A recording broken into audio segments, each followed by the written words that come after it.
ہم خود کو اہل حدیث بولے یا مسلمان؟ بھائیو اچھی طرح سوچیے، بار بار سوچیے، سنیے۔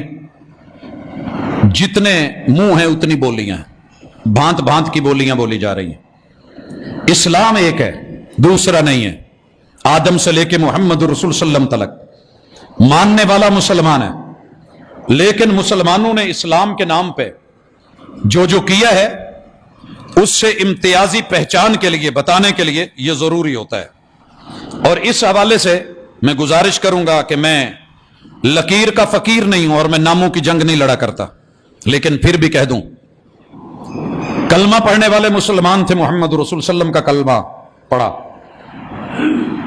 جو شروع میں آئے ان کا نام، ان کا ٹائٹل دیا گیا السابقون الاولون۔ جنہوں نے مکہ کو چھوڑا، ہجرت کی تھی مسلمان، مگر تعارف کیا ہوا؟ مہاجرین۔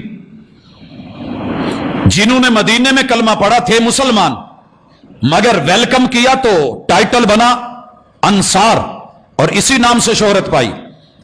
تھے 313 مسلمان، بدر میں آئے تھے، جو نہیں شریک ہو پائے تھے وہ بھی مسلمان، مگر ان کو بدری کا ٹائٹل اور شہرت اور عزت اور اعزاز ملا۔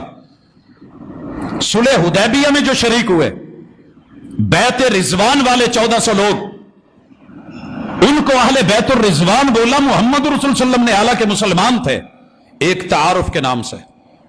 جنہوں نے قرآن پڑھا سارے ہی تھے، مگر وہ جو شہید ہوئے، شہید پہلے بھی ہوئے تھے، مگر وہ 70 قرہ، 70 قرہ، جن کے لیے میرے محبوب نے مہینہ بھر قنوت نازلہ فرمائی ہر فرض نماز کی آخری رکعت میں، تو یہ ایک ٹائٹل ہے، ایک پہچان ہے، محمد رسول صلی اللہ علیہ وسلم نے خود کروائی۔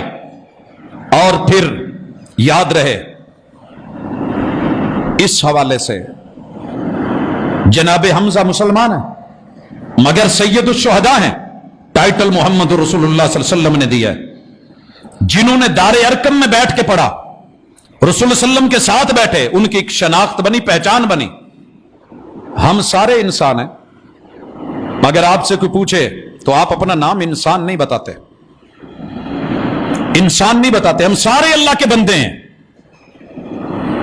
یا ایھا الناس اعبدوا، انسانوں اللہ کے بندے بنو، مگر ہم اپنا نام عبداللہ نہیں بتاتے۔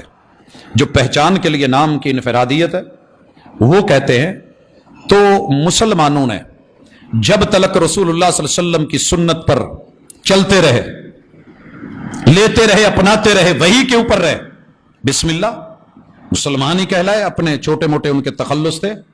لیکن جب سبائی آئے، آل سبا آئی، اسی طرح خارجی آئے، مد مقابل میں دیگر گروہ آئے جو حق سے، حق کے نام پہ ہٹ گئے تھے، حق سے معتزل آئے، تو امت مسلمہ نے ان کے مد مقابل اپنا نام اہل السنہ والجماعہ رکھا۔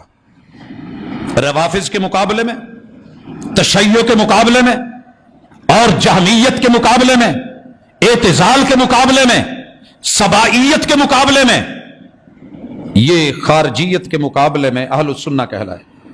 اب اہل السنہ آگے چل کے کوئی بدعات کا شکار ہو گیا، کوئی خرافات کی طرف چلا گیا، کسی نے من مرضی کی باتیں لی، کسی نے کسی کے اقوال لیے، تو بیچ میں سے کلمہ پڑھنے والوں نے اپنا تعارف کروایا کہ ہم اہل الحدیث ہیں، وہی لیں گے جو وہی کہہ رہی ہے، جو رسول اللہ صلی اللہ علیہ وسلم کہہ رہے ہیں۔ اور جب آپ کا فیصلہ، فتویٰ، عمل موجود ہے، ہمیں کسی دوسرے کے فیصلے اور فتوے کی ضرورت نہیں ہے، کیونکہ سب کو دلیل کی ضرورت ہے۔ وہ صحابی بھی ہو تو رسول اللہ صلی اللہ علیہ وسلم سے پوچھ کے چلے گا، اپنی مرضی سے کام کرے تو آپ خود کہتے ہیں من رغب عن سنتی فلیس منی، جس نے کہا میں ساری زندگی نماز پڑھوں گا، قیام کروں گا، آرام نہیں، روزے رکھوں گا، چھوڑوں گا نہیں، اور تیسرے نے کہا میں شادی نہیں کروں گا، میں زندگی دین کے لیے وقف کر دوں گا، اگر ان کے عمل دلیل ہوتے تو محبوب کبھی یہ نہ کہتے کہ انہوں نے میری سنت سے بے رغبتی کی، اور جو میری سنت سے بے رغبتی کرے گا وہ میرا نہیں ہے۔